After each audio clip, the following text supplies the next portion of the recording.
This is the CHRILLCAST. I am Chris. And I am Billy. And today, we're talking about something Billy really loves. Oh, you know it. God, you Big know it. pickles. No, I'm just kidding. Yeah, surprise! I Mass love it. Effect Legendary Edition. And we're kind of talking about it in the light of it being potentially BioWare's last shot as an EA developer, because EA likes to take any developer that hasn't made them enough money, not even just money, but enough money, and just say, all right, we've had enough of you. See ya. And they cease to exist. Look at the company that was developing Star Wars, was it 1313? Gone. No longer exists. All right, so with several recent releases that are generally considered failures by BioWare, more EA than BioWare, including Mass Effect Andromeda and Anthem, it appears like Mass Effect Legendary Edition could be one of BioWare's last chances to prove themselves in the gaming market, especially with a fourth Mass Effect game heavily rumored, and with Lucasfilm Games handing KOTOR over to Asper is what I keep pronouncing it as, but it's actually Aspire Media. All right, so we're looking at KOTOR going to a company that's not BioWare. Like, how insane is that? Yeah, man. But at this point, like, give it to somebody. Like, I'm so on the fence of like just give KOTOR to somebody that's gonna like do some great things, please. All Oh, right, so here we go. What are our thoughts on BioWare in 2021? Is this their last shot? oh, let's go. I am ready for this. So, I think okay. Here's my thing. Have you seen the trailers for Mass Effect 4 and whatever Dragon Age 4, I guess, like the actual like mini trailers they launched? Yeah, they were like what, 30 seconds, and they showed nothing. Yeah, and it showed like enough to tease like exactly what is going to happen in the next game, kind Oh, of. doesn't it have like Liara from like 100 years Yeah, later? and Yeah, okay, she yeah. finds reapers and shepherd breeds and whatever. But um, I so here's my thing, man. The moment that I was like, oh, BioWare's dead, was when Casey Hudson and the lead director on Dragon Age like both recently left like 5 minutes before N7 Day, or not N7 Day, when they launched all the new stuff, and Casey Hudson, who was like, yeah, let's do it, man, Mass Effect's gonna be great again, and then like 5 minutes later he's like, all right, well, see you guys later, like, I'm out of here, I'm done leading this project. And but with the legendary edition, I will give them some respect, because like if you see the cut compared of the first one in the legendary, like the first game in the legendary edition compared to the first game, like in, you know, the terrible first game that normally exists, they made a lot of strides in the right direction. And I've only heard like from people that have tested it early and everything that it plays a lot smoother than it did in comparison. Um, and they're including all the DLC, and that was the biggest fear I've had ever, like ever on this stuff. Nope, Pinnacle Station. Okay, That's not Pinnacle there. Station was so, dude. Space terrorism is whatever. I I'm like like, Pinnacle Station.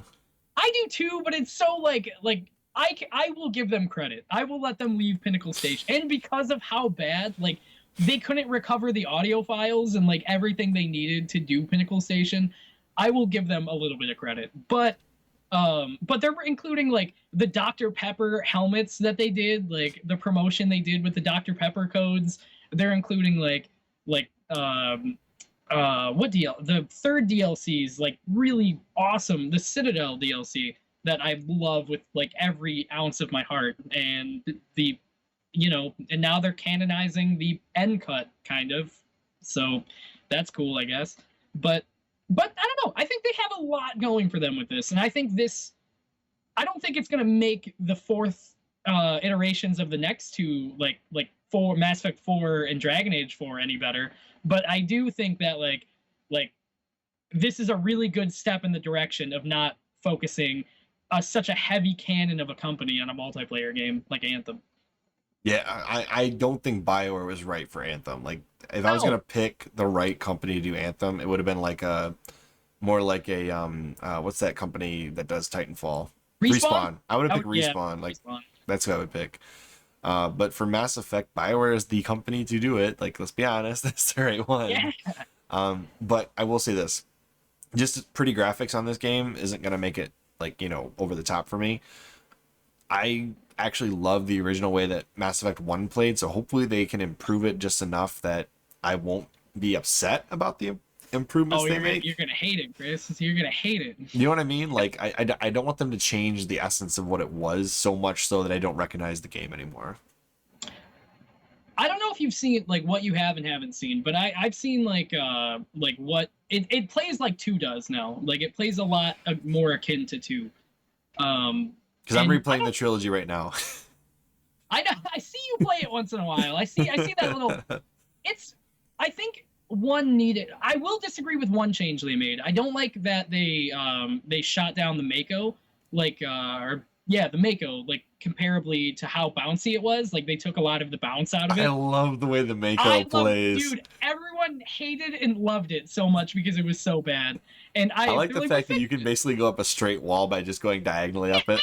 I love that. It was awesome. And they were like, "We fixed it." And I'm like, "It didn't need fixing." Like, dude, the Mako, the meme of the Mako is just fine the way it is. Like, there's nothing it needed to change. It was bad for a reason. It needed to stay bad. And some of the detailed upgrades they've done to it, like I don't mind them, or I really like. I like some of them. Like I like this. This is nice. Yeah. But there's other parts where I'm like, this just looks like a filter. Like you just literally applied a filter on it, and I don't really care for the filter you guys used. I'm the same way because there's some things that are really dark or really bright that I thought were like out of place. They did that on 2, or the 3rd game. They put like this like filter to take away the glossy effect, and I thought the glossy effect made it look more futuristic in my own opinion, but I don't know. What do they need to do with Mass Effect to stay relevant following the trilogy? Like, do we need to get DLC for the trilogy? Do we need to see a bunch of drops for Mass Effect 4? What's going to keep you interested in Mass Effect after they drop the trilogy?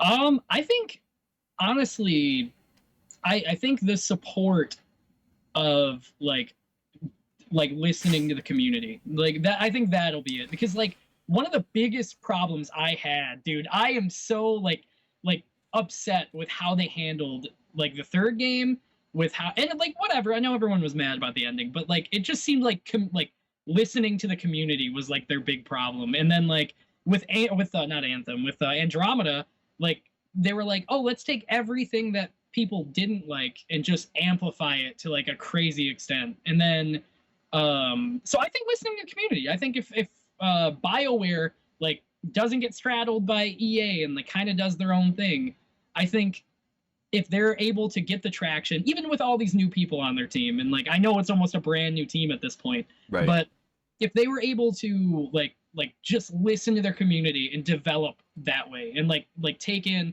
what people did and didn't like, and start giving us like constant updates instead of like a weird teaser here and there that's like, hey, we're working on something, happy on 7 days. Metroid like, Prime 4. It's gonna be better than 4. But I agree with you. I think that the community, the lack of listening to community was a problem. And I do think this change in Garrus is just kind of weird. Like, I kind of like the darkened, blackened look of his suit. It made me feel like he got burned or something. Anyways. Yeah. And like this change, there's a lot of people complaining about this change for kind of an obvious reason that you'll notice if you really pay attention with Liara, because her form has changed significantly. If you look at the shirt, it's like really different. Why did they spend so much time changing her shirt? No, it doesn't even look like the same like Asari. Like it's just bizarre. Like... But there's just stuff like that I'm like, why? Why did you do this? Like, why did you spend time on this? But back to the whole point here.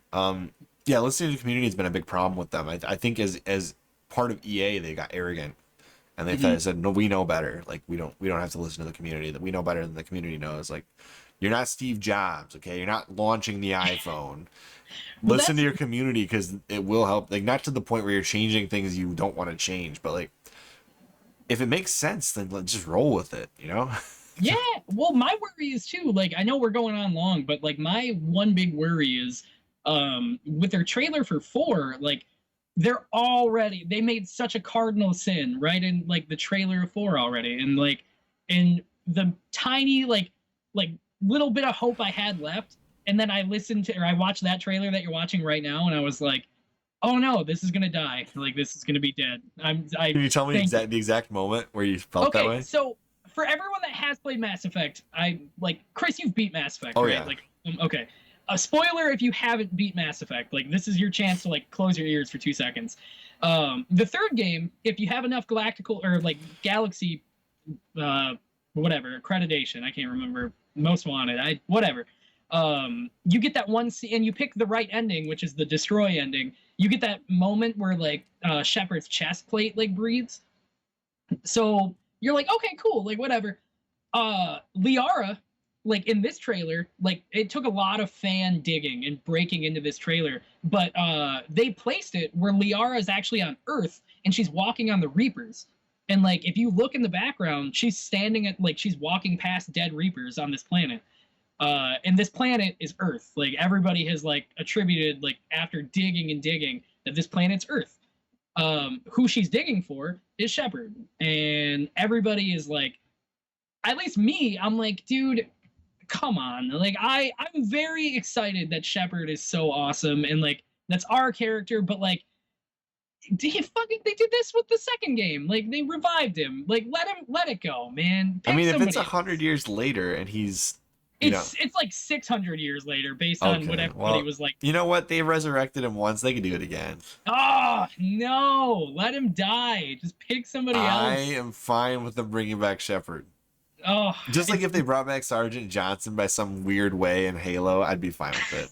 Like, let him die. He needs to die. His time. They've already cheapened everything else in the Halo series. Why not cheapen Sergeant Johnson too? All right. Anyways, I'm excited for the Mass Effect trilogy, but I'm cautious. And then 4, I'm like, dude, next gen Mass Effect, I'm all for it. But they better not screw it up.